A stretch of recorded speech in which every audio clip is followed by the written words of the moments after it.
Hello children, Sai Ram. Today we will continue with our chapter Polynomial.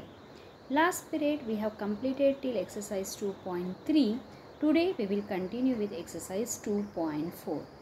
In exercise 2.4 we have learned about the new concept, that is nothing but factor theorem. So by using a factor theorem we have to identify whether the given polynomial is a factor of another polynomial or not. So let us start with the exercise. So exercise 2.4, question number 1. Determine which of the following polynomial has x plus 1 as a factor.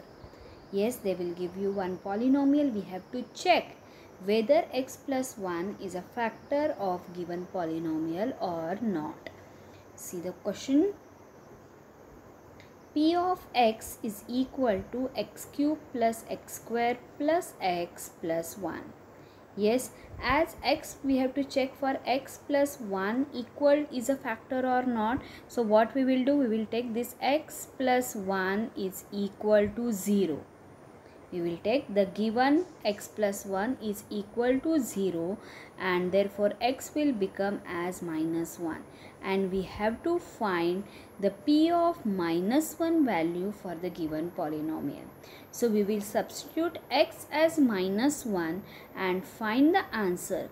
If we are getting the answer as 0, so what we will do, if the answer is 0, that means the remainder is 0, so we can say the given x plus 1 is a factor of our p of x.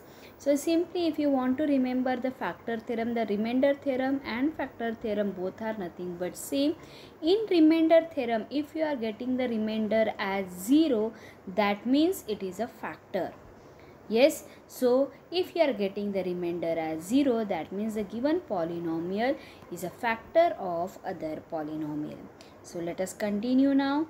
So by factor theorem, p of minus 1, just now I explained you over here. So what we will do, we will take this x plus 1 equal to 0. So therefore x equal to minus 1. So find the p of minus 1 value, substitute x as minus 1. Therefore we can see here minus 1 cube plus minus 1 square plus minus 1 plus 1. So p of minus 1 equal to always minus 1. If your index is odd, your answer is negative. If your index is even, answer will be positive. Therefore here minus 1 cube is minus 1 plus 1 minus 1 plus 1. So what you will get answer over here, minus 1 plus 1 will get cancelled, minus 1 plus 1 will get cancelled, and we will get the p of minus 1 as 0. So as we are getting the value as 0, therefore we can write x plus 1 is a factor of p of x. Similarly, try the next sum. So for the next one, p of x given as x raised to 4 plus x cube plus x square plus x plus 1. Now p of x is different, but we have to check for x plus 1 only. So by factor theorem, just substitute the x as minus 1 and p of minus 1 value. So what you will get, p of minus 1 as minus 1 raised to 4 plus minus 1 cube plus minus 1 square plus minus 1 plus 1. So which is equal to, again as it is a even index, so we will write it minus 1 raised to 4 as 1, then minus 1 plus 1 minus 1 and then plus 1. Again if you simplify, plus 1 minus 1 will get cancelled, plus 1 minus 1 will get cancelled, and you will get the p of minus 1 value as 1. So you are getting p of minus 1 as 1, not 0.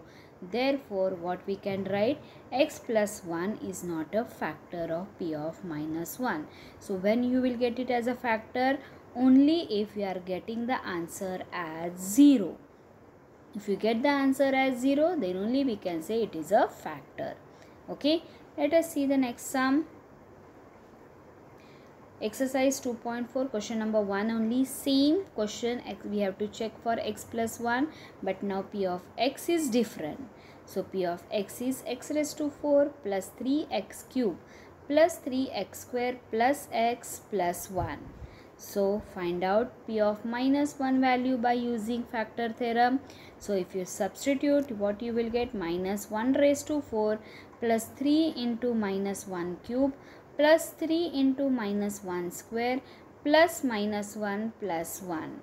So which is equal to, again, minus 1 raised to 4 as even index, so it will become as plus 1. 3 into minus 1 plus 3 plus minus 1 here, because minus 1 square, so it will become as plus 1, so it is 3, and then minus 1 plus 1. So what is the answer? You will get it as here 1. 3 into minus 1 is minus 3. 3 into 3 again minus 1 plus 1. You can see here as minus 3 plus 3 will get cancelled. Minus 1 plus 1 will get cancelled. And what is left? Only 1. So you are getting here the p of minus 1 value as 1. Okay, so again we are not getting the answer as 0. Therefore, what we will write the final answer? Therefore, x plus 1 is not a factor of p of x. Hope this is clear to all of you. Yes, let us see the next sum. Question number 2. Use the factor theorem to determine whether g of x is a factor of p of x in each of the following cases. In the previous question, they have kept the g of x constant, same. X plus 1 was same for all and p of x are different. But now in this case, they have given p of x and g of x. Both the polynomials are different. And we have to check whether it is a factor or not. So, let us see the first sum. P of x is given as 2x cube plus x square minus 2x minus 1, and g of x is equal to x plus 1.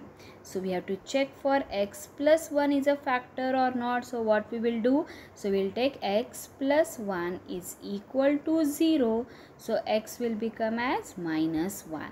So what we will do? We will find the p of minus 1 value we will find, and we will check whether we are getting the answer as 0 or not. See the next step. So therefore x plus 1 equal to 0, x will become as minus 1.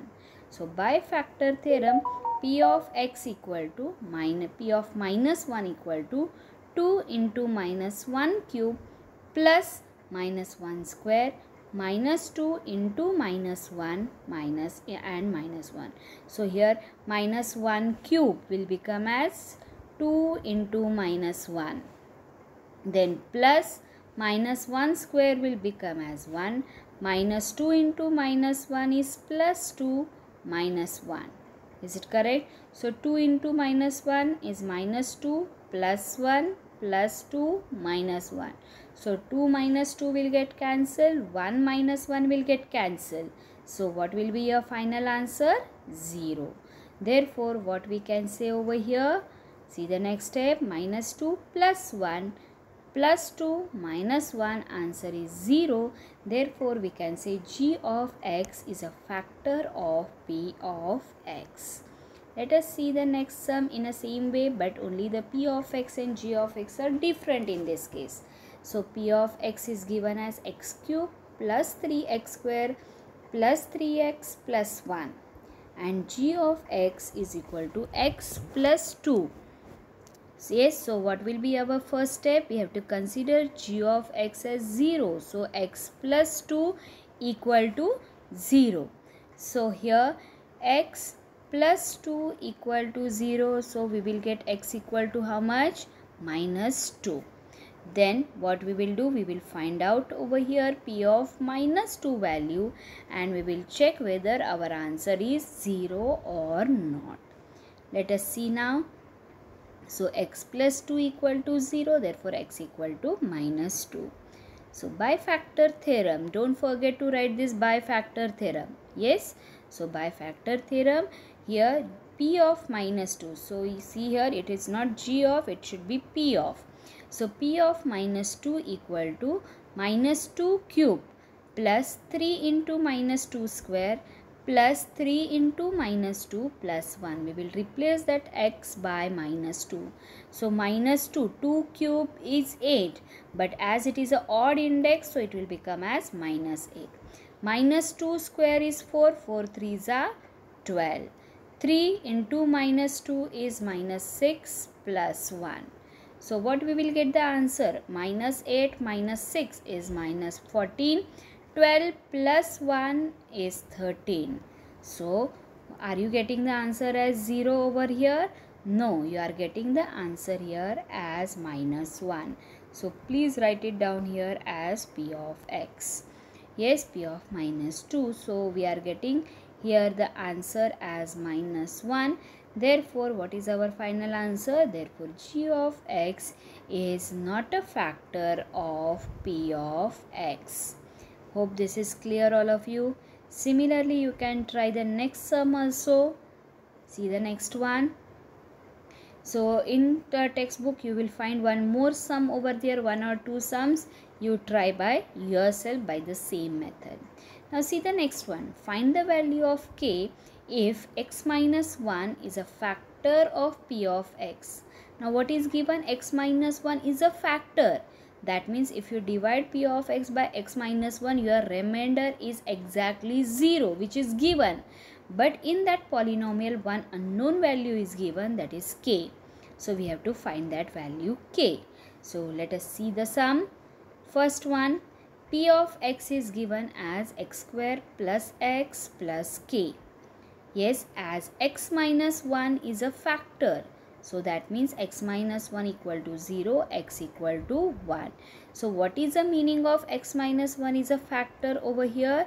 Here what we can say, that is if you consider x minus 1 as g of x, so it will become g of 1 is 0 over there. Are you getting this point? So let us see over here with the next step. So the next step is find by factor theorem, find the P of 1 value. P of 1 is 1 square plus 1 plus k.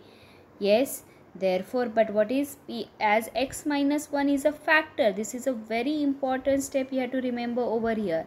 As here x minus 1 is a factor, therefore P of 1 is 0. Yes, because x equal to 1, therefore P of 1 is 0. Why it is 0? Because it is already given that it is a factor. Yes, so as we are getting P of 1 equal to 1 square plus 1 plus k, and here P of 1 is 0. So you can see your left hand side is same.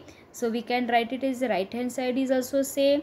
So therefore 1 square plus 1 plus k equal to 0. 1 square is 1, 1 plus 1 is 2. 2 plus k equal to 0. Therefore k equal to minus 2. Yes, so we got the k value. So let us see the steps once again. So 1 square plus 1 plus k equal to 0. Therefore 2 plus k equal to 0. K equal to minus 2. So let us see similarly the next sum. Now P of x is given as k x square minus 3x plus k. Now again your x plus 1, x minus 1 is a factor, therefore x equal to 1. So by factor theorem, P of 1 value you have to find. So it will become k into 1 square minus 3 into x, that is 1 plus k. Again simplify this. 1 square is 1. So 1 into k is k. So k minus 3 plus k.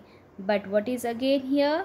As x minus 1 is a factor, therefore P of 1 is 0. So what we can say now again? Here you can see your left hand side, that is P of 1 is equal to k minus 3 plus k, and P of 1 equal to 0 also. Left hand side is same in both the steps. So we can say right hand side is also equal. Therefore k plus k you can see over here as k plus k will become as 2k minus 3 equal to 0. Therefore k equal to 3 by 2. Is it clear to all of you? Yes. So here we are completed with the first 3 questions of exercise 2.4. The last two questions we will see in the next video. So till that, thank you so much.